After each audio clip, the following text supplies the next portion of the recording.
Of the 100 or so elections that have been held this year around the world, the rise of the Conservatives is the common thread that binds most of them together. After a year of intensifying unrest around typical right-wing issues in Ireland, around immigration and crime and that kind of thing, it's a little weird that Ireland doesn't have a party to represent this worldview. Ireland has always been a country of left-of-centre economics, with power concentrated pretty much entirely in the centralised executive in Dublin. But after the Progressive Democrats disappeared in 2009, no party has really offered any resistance to the increased trend towards left-wing politics.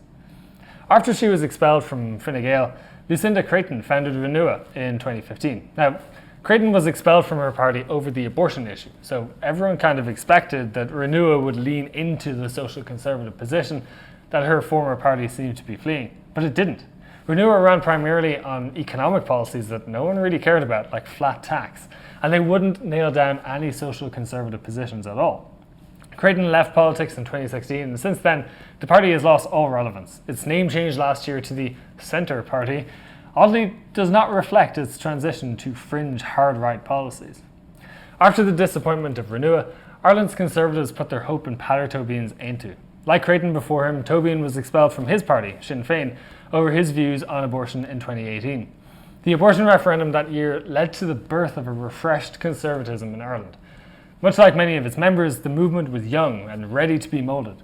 When Tóibín converted his Cherish All Children anti-abortion campaign into a political party the following year, it seemed like the Irish conservative movement had finally arrived.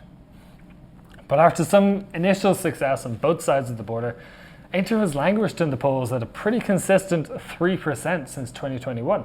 Given the pro-life vote in 2018 hit 36%, it's pretty weird that an ostensibly pro-life party has failed to grab the attention of about 85% of its potential base. Tóibín has a particular knack for getting positive media attention, and the party's ground game is impressive given its size and age, but cracks are showing in the party.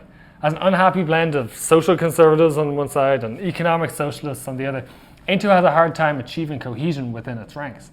Hardline party stances on issues like housing or the Middle East don't reflect the near 50-50 split in these issues within the membership. The party in the north has got no candidates elected in the last few elections, and this performance seems to be creeping into the Republic as well. Peadar Tóibín torpedoed his own campaign for EU Parliament in June. He admitted live on air that he would only take a seat for 6 months before returning and running for the Dáil again.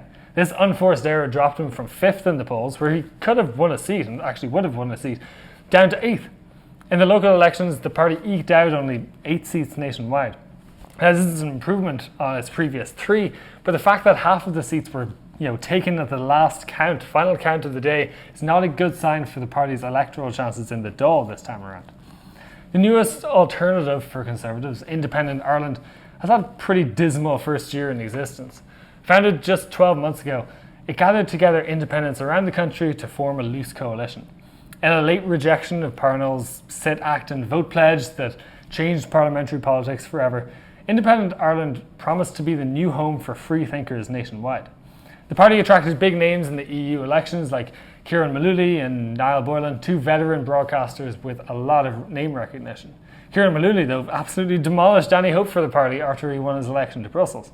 He refused to join the ECR, the Conservative parliamentary grouping that the party had promised to join during the election.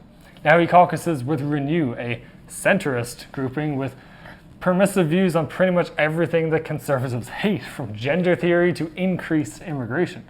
The party is still in the Dáil and it is contesting this election, but the fallout is far too big to recover from this time around. Now, other parties, smaller parties do exist, but they don't really hold out much hope for the movement either. The National Party, for example, so named apparently by people who never studied history or PR, took time away from commemorating Hitler's birthday recently to have a schism. They're currently fighting over who rightfully owns the 400 grand in gold ingots that mysteriously went missing from the party's vault last year. You just can't make this up. The Irish Freedom Party achieved its first electoral victory in South Dublin County Council in June, but oddly enough, this Eurosceptic party is run by a man in Brussels who works as a parliamentary assistant for an MEP. Needless to say, he's not going to be Taoiseach anytime soon, and Irexit is barely a pipe dream. But Ireland has a growing conservative movement on the streets, particularly around immigration. The existing Conservatives are being joined by the disenfranchised Sinn Féin working class. Their quality of life is worsening, and their mascots in the Dáil are too busy putting men into women's prisons to care. The voters exist, but they just have no one credible to vote for. There's an opportunity here for a small party to bridge the gap between public and polity. A party willing to campaign from the right will see enormous success in this election. The campaign needs to be populist, focused on day-to-day issues like housing, immigration, the cost of living crisis, that kind of stuff. A party with existing infrastructure can make a huge dent and sweep enough seats to be a credible government party by Christmas. Independent candidates can take some seats, but we need an organised party to campaign too.